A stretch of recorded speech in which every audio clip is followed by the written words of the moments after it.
We had two mediators in A gente teve dois mediadores nas conversas na Suíça, Alex. Um deles era o Paquistão, o outro era o Catar. Dois países importantes. E o que aconteceu foi o seguinte: a inteligência paquistanesa, na época em que o general Musharraf, o marechal de campo do Paquistão, estava lá na Suíça, avaliou que Israel queria assassiná-lo enquanto ele estivesse no país. Então, do lado deles, a gente não sabe se isso é verdade ou não, mas a avaliação, o entendimento da inteligência do Paquistão, era de que Israel, o Mossad, estava se preparando para matar o general. Por isso, eles mandaram uma mensagem para o Mossad, para o governo israelense, dizendo: se alguma coisa acontecer, vai ter uma resposta grande contra o seu país.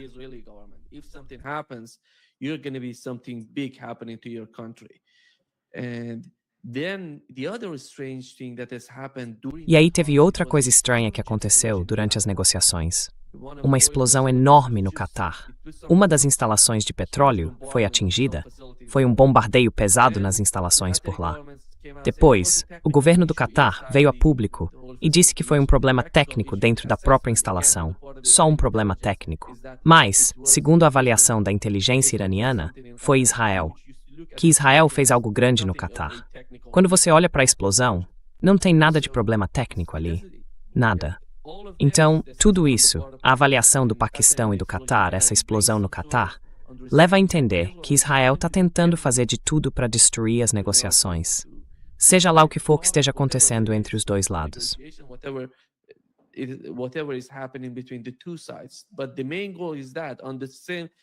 Mas o principal objetivo é que, ao mesmo tempo, eles estão tentando fazer de tudo, dentro e fora dos Estados Unidos, para criar novos obstáculos. Você acha que, com o passar do tempo, toda a região está, de alguma forma, se voltando contra Israel?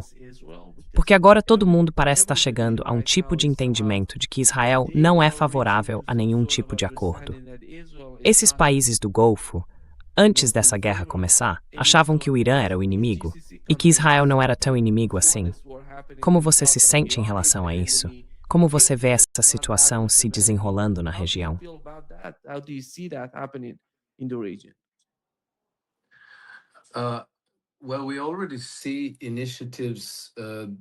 Bom, a gente já vê iniciativas para formar uma espécie de OTAN da Ásia Ocidental, envolvendo Turquia, Egito, Arábia Saudita, Irã, Iraque e, acho eu, o Paquistão. Talvez eu tenha esquecido, o Catar também. E a ideia é criar uma nova estrutura de segurança na região, sob a liderança do Paquistão. E eu acho que o motivo disso é que eles veem Israel como completamente fora de controle. Israel não aceita nenhum tipo de acordo de paz. Praticamente não consegue existir sem guerra. Os países árabes já propuseram, em várias ocasiões, um acordo de paz muito generoso para Israel, praticamente atendendo a todas as suas exigências, todas as suas necessidades de segurança, reconhecimento, não exatamente um Estado palestino, mas talvez um entendimento de que em algum momento no futuro haverá um Estado palestino. E em troca, eles garantiriam a segurança de Israel e todas essas coisas.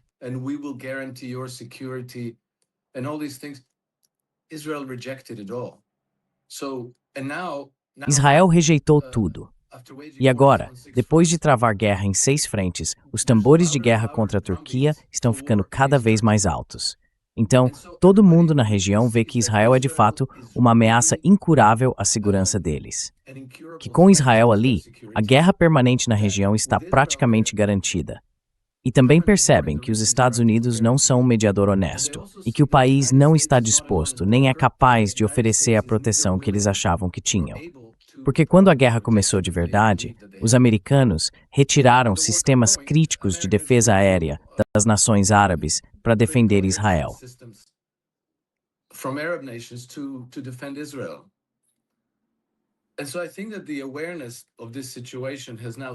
Eu acho que agora as pessoas realmente perceberam essa situação. E todos os países querem, por uma questão de sobrevivência, é praticamente algo existencial para eles, criar uma nova arquitetura de segurança. E eles não querem mais Israel nesse sistema. Eles também não confiam mais nos Estados Unidos, nem como fornecedor de defesa, nem como mediador confiável em nada. E eu acredito que, nesse ponto, eles contam com total apoio da China e da Rússia, que também, por razões existenciais, querem uma nova estrutura de segurança na região. E é por isso que eu acho que os israelenses estão tão histéricos, em pânico, a ponto de parecerem prontos para entrar em guerra com todo mundo. Eles estão até fazendo ameaças contra os Estados Unidos.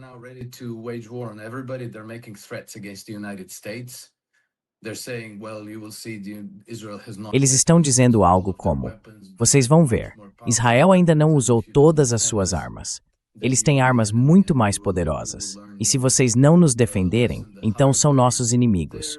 E vão aprender a lição da pior forma. Eles estão ameaçando um ataque de bandeira falsa nos Estados Unidos, porque dizem: parece que eles não aprenderam a lição no 11 de setembro, então talvez precisem reaprender essa lição. Isso é basicamente uma ameaça velada de Israel de encenar outro ataque de bandeira falsa nos Estados Unidos. Mas eu acho que o cavalo já saiu do estábulo. Acho que agora todo mundo odeia Israel.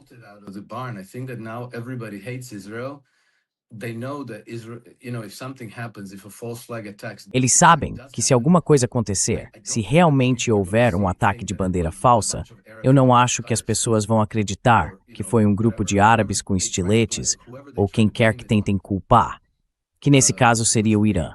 Acho que vão considerar Israel como o principal suspeito. Então, é isso. Eles se colocaram completamente num beco sem saída. E tirando a opção de arrastar os Estados Unidos de volta para uma guerra total, sem restrições, com tropas em terra, ataques aéreos, todo tipo de munição, a Palantir está falando até em reativar o alistamento obrigatório, para que os jovens americanos, homens e mulheres, vão lutar e morrer por Israel. Sem isso, eles estão perdidos. Basicamente, estão afundando. E eu, sinceramente, não vejo como Israel sobrevive a isso.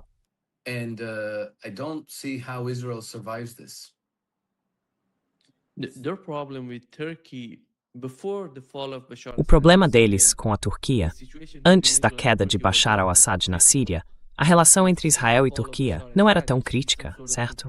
Mas desde a queda de Bashar al-Assad, dá para ver um tipo de confronto entre Israel e Turquia.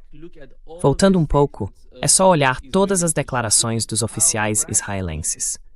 Veja como essas declarações mudaram drasticamente desde a queda de Bashar al-Assad. Isso mostra que o problema agora é a ocupação da Síria. E eles veem a Turquia como um dos lados envolvidos na Síria contra a agenda israelense no país. É por isso que tudo isso acontece. Porque muita gente argumenta com razão que a Turquia fala muito, mas na prática não faz nada em relação ao envio do petróleo do Azerbaijão para Israel.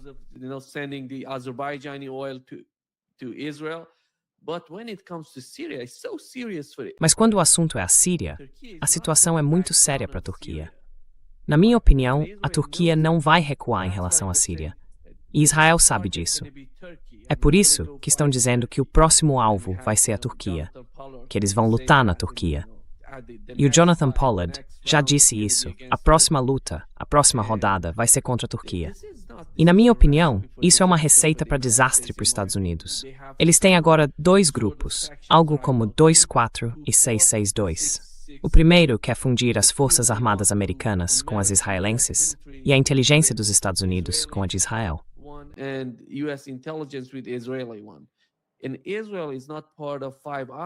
E Israel não faz parte do grupo Five Eyes, mas eles estão basicamente mais próximos dos Estados Unidos, mesmo sem fazer parte dessas duas seções. Eles estão mais próximos, por exemplo, dos Estados Unidos do que a Nova Zelândia ou a Austrália, que fazem parte do Five Eyes. Mas eles querem mais. Querem oficializar essa relação com os Estados Unidos. Não sei se você viu o que aconteceu em Nova York. 3 candidatos que o AIPAC estava ajudando, financiando e apoiando, foram derrotados por uma grande margem nas primárias. E quem eram eles? A gente viu o establishment do Partido Democrata enfrentando o novo movimento dentro do próprio partido, que é o grupo ligado ao novo prefeito de Nova York.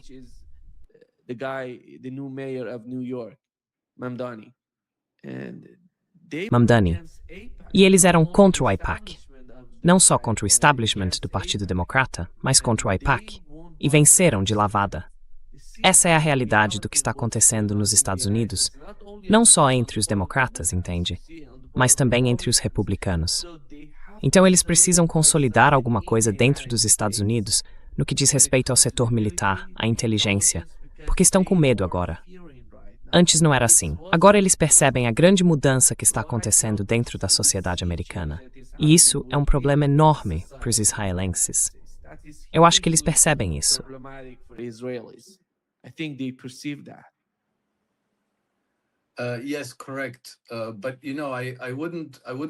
Sim, correto.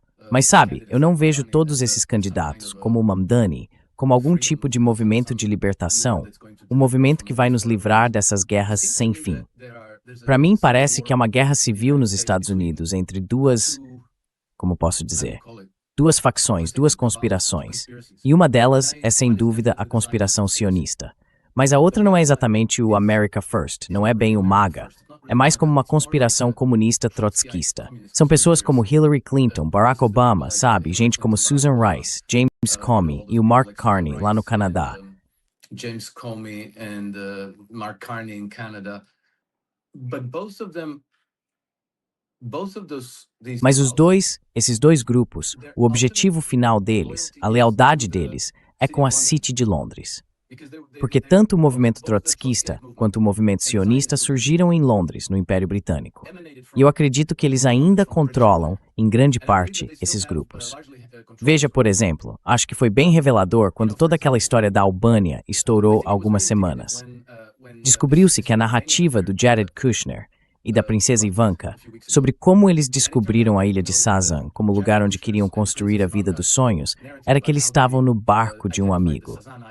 Fizeram uma parada para nadar enquanto estavam de férias nesse barco. E quem era o amigo?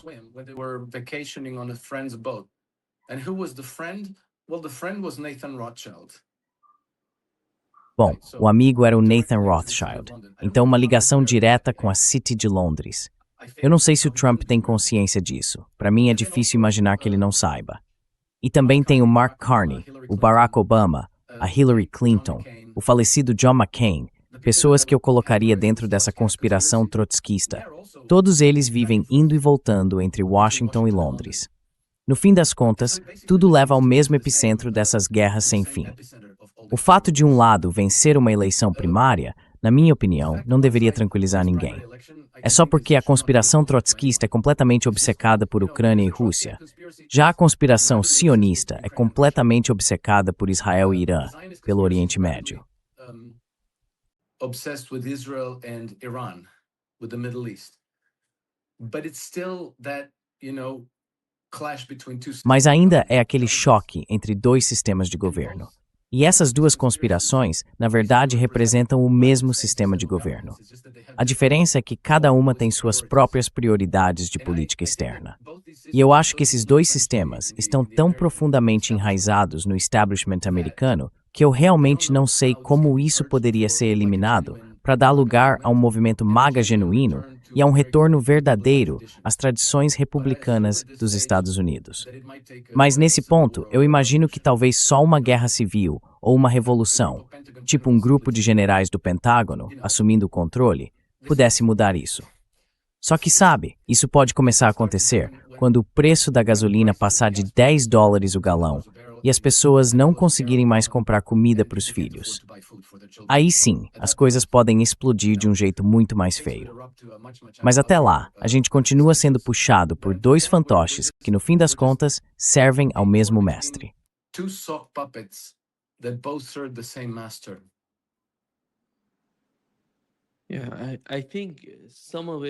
Eu acho que parte disso dá para ver num dos textos mais recentes do Fareed Zakaria, na CNN. Basicamente, ele estava dizendo que a guerra no Oriente Médio, ou na Ásia Ocidental, foi perdida. Então, tudo bem, vamos voltar para a Ucrânia, certo? Vamos lá. E, aliás, são as mesmas pessoas, as mesmas que você acabou de mencionar, o Obama e esse pessoal que pensa desse jeito, é disso que eles estão falando. Então, se não dá para continuar a guerra no Oriente Médio, por causa da realidade do que está acontecendo lá, a gente pode continuar a guerra na Ucrânia. E a Ucrânia está mudando tudo. Eles mudaram tudo. Eles eles já estão praticamente às portas de Moscou agora. Eu acho que isso é verdade. Porque a mentalidade é a continuação da guerra. Essa máquina de guerra tem que continuar sem parar, e não acabar com tudo. Esse é o problema, na minha opinião, para aquelas pessoas que votaram no Donald Trump. Porque o Donald Trump basicamente enganou essas pessoas. Elas achavam que não haveria guerra no governo Trump. Gente como Tucker Carlson, por exemplo, ele disse que não vai mais votar no Partido Republicano, que não vai votar em ninguém.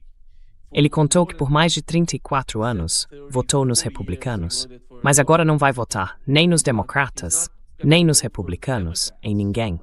Então esse é o novo sentimento nos Estados Unidos. E não é só dentro do Partido Republicano.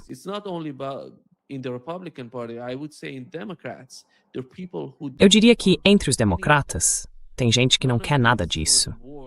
Nenhum tipo dessas guerras. A gente tem o Matt Ho, nosso amigo aqui do podcast, que também não quer. Essas pessoas são contra a guerra. Elas não querem guerra. E não veem nada de bom acontecendo para os Estados Unidos. Nem a longo prazo, nem a curto prazo. Porque elas enxergam como a China é, de certo modo. Pensa só no que a China está fazendo. A China não está envolvida em nenhum tipo de conflito, nenhuma guerra. O foco deles é enorme na economia, na produção. E o que eles precisam? Essa máquina gigantesca, esse motor enorme, precisa de energia. E eles têm. Tem energia vinda da Rússia, do Oriente Médio. Já os Estados Unidos queriam dominar o Estreito de Hormuz.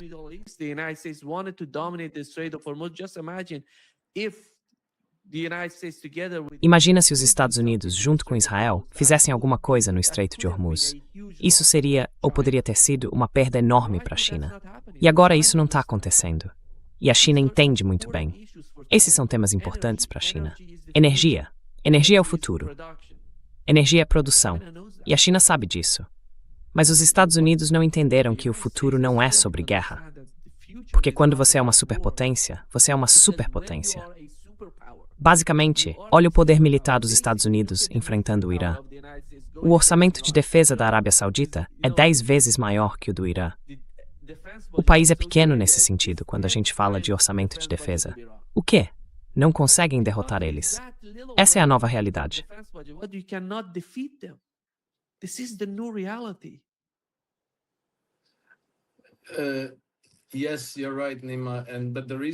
Sim, você tem razão, Nima. Mas o motivo pelo qual o orçamento de defesa da Arábia Saudita é 10 vezes maior que o do Irã é porque eles compram armas dos Estados Unidos. E isso é, de novo, um daqueles efeitos, tipo, você tem muito dinheiro, ele está guardado em bancos americanos, e aí eles dizem como você pode gastar esse dinheiro. Então eles falam, olha, a gente vai te oferecer proteção, mas você precisa comprar todas essas armas com a gente. E são as melhores armas do mundo, as mais poderosas, cheias de tecnologia, super modernas, as armas mais incríveis que já existiram na história do universo, só que são um pouquinho caras. E aí, quando não deixam você usar o seu dinheiro do jeito que gostaria, você acaba pensando, bom, a gente precisa de segurança, a gente precisa de proteção.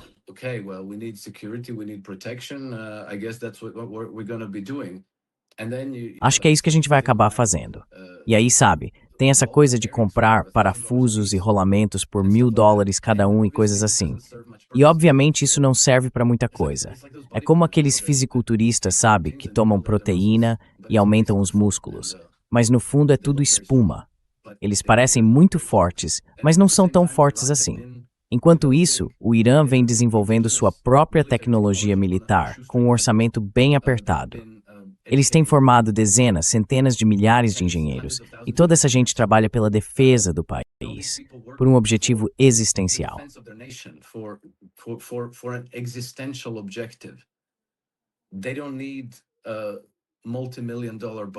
Eles não precisam de bônus milionários, não precisam de salários gigantescos. O Estado não precisa vender os sistemas de armas mais caros, como se fossem Ferraris e Lamborghinis, para o exército iraniano. Eles trabalham para a própria defesa. Então tentam fazer o melhor com o que têm. O mesmo vale para a Rússia. A diferença é enorme, e acho que a gente viu isso na Ucrânia. A Ucrânia, que recebeu praticamente um suprimento ilimitado das tecnologias ocidentais mais avançadas, e mesmo assim continua perdendo a guerra. E olha, toda essa história de que a Ucrânia vai virar o jogo e vencer a guerra, isso é pura fantasia. Fantasies.